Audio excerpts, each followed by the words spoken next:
Avatar: The Legend of Aang is an empty movie, and there's nobody on this planet who can persuade me otherwise. Now, I'm a huge fan of the Avatar: The Last Airbender original series, and so ever since I heard that this movie was going to be in production, I've been very excited for it. But now, of course, it's been leaked, and I saw many spoilers, so I watched it. You can be mad at me, I'll still support it when it comes out, I'll watch it again, but I watched it to avoid spoilers, and I have to say, this film was empty, and there was really no point making it. Son of a bitch!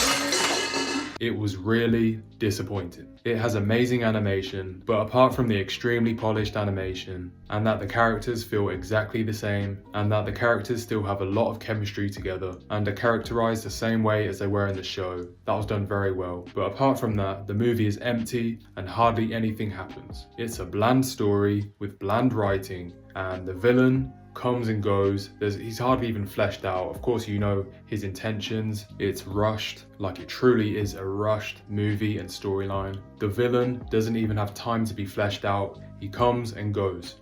Like, there's no substance to the villain. He had so much potential to be cool, and at the start of the film, he was showing a lot of promise. He was very interesting and intriguing. Now, I'm about to spoil the plot. Not that there's much to spoil anyway, so if you don't want to hear that, scroll away. We see Aang rescue this airbender that's been frozen for a long time. The airbender is obviously evil. We know he's going to be the villain. It's the most cliche stuff ever. He lies to them and says that he needs to go get this staff that one of the previous avatars used. It has a lot of power and it's very convenient. I don't even like the whole concept of this staff. It's a very cheap way of making the villain powerful and as strong as Aang instantly, and allows the villain to rival Aang in his avatar state. It's a very lazy and cheap way to make the villain powerful enough to be a real threat. But anyway, the villain Tagah lies to Team Avatar, and Aang especially, by saying that with this staff, they can create more airbenders and bring back their nation from extinction. And of course, this means a lot to Aang, so Tagah basically takes advantage of how Aang feels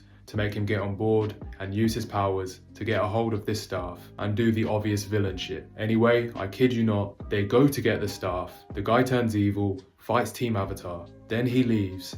Team Avatar follow him, they catch up to him, they fight him, and the film ends. That is it. That's all that happens in this film. Son of a bitch! To some of you listening, if you think that that's enough for a movie, I don't know what to tell you. The film is exactly how I just explained it. It is really that empty. And by the way, let me just say, this villain creates professional, experienced airbenders out of nobodies.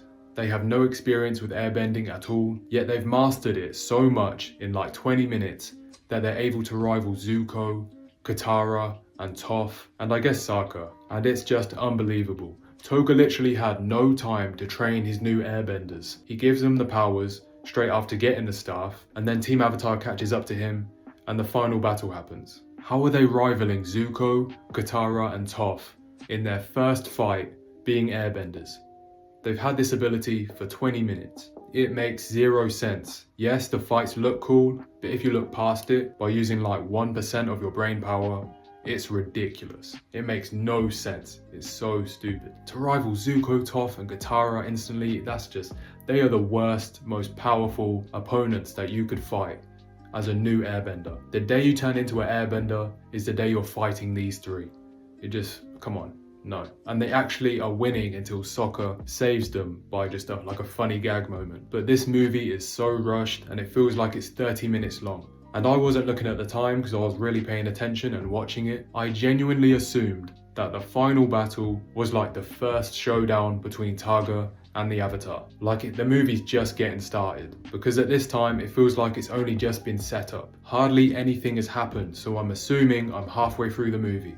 I was not looking at the time, only to find out after he's already defeated Tagah that the movie's already doing the cliche happy ending moments when they're showing what's happening like a month after the events, when everything's going good, everything's smooth. Only then did I truly accept that I'm watching the end of the film already. It hardly even got started. It's so rushed that Tagah is a villain that no one's really gonna remember.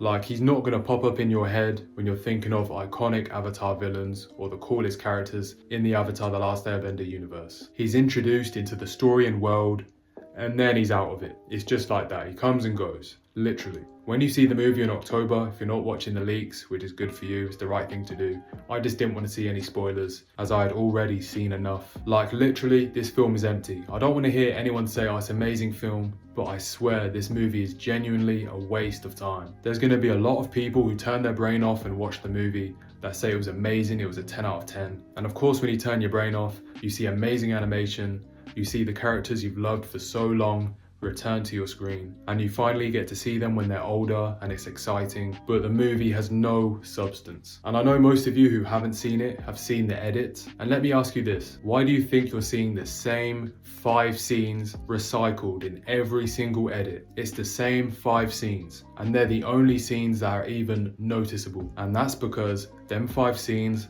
are the only times anything's really happening, the only 5 scenes that are worth any attention. All you've seen in these edits are the same 2 fight scenes or the shots where the characters look really good or something and you're glazing the characters. That's all I've seen, just the character design glaze. There's nothing about the story. Nobody's saying how much this movie adds to the universe and the lore. Anyone who cares about storytelling is gonna watch the movie and agree with me. I can't even see how you can't agree with me. So if you want to turn your brain off and just enjoy seeing the characters you love again and see cool fight scenes with great animation, you do that and you call it a 10 out of 10. But the film is a waste of time.